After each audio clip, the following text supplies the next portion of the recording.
Pagi itu, kegiatan di SD 11 Muara Telang Banyuasin, Sumatera Selatan tidak berjalan seperti biasa. Jam menunjukkan pukul 7 lewat, namun sekolah belum juga dibuka. Seorang guru pun sudah menanyakan keberadaan korban kepada tukang kebun sekolah, namun dia pun tidak mengetahuinya. Karena kunci sekolah dipegang oleh korban, maka rekannya mendatangi korban yang tinggal di rumah dinas tak jauh dari sekolah.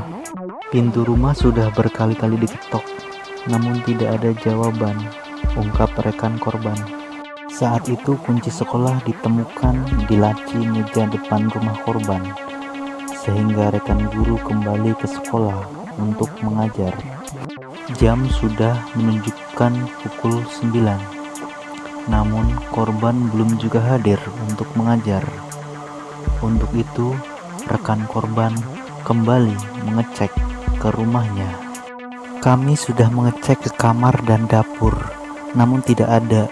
Jadi kami kembali ke sekolah untuk mengajar, terang Haris.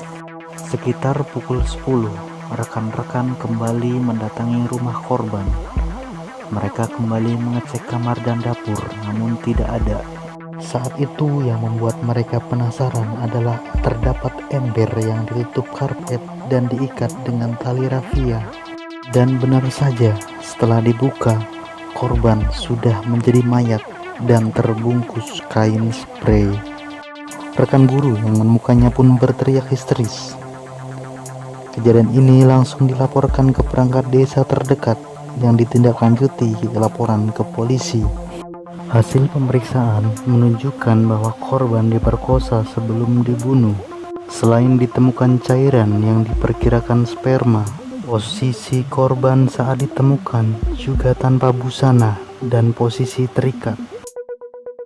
Identitas korban adalah EY alias Yuyun, berusia 50 tahun.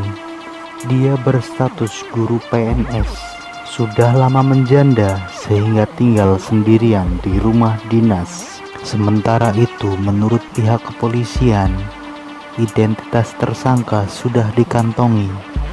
Hal tersebut hasil dari pemeriksaan saksi-saksi yang menunjukkan kepada seseorang yang merupakan mantan murid korban.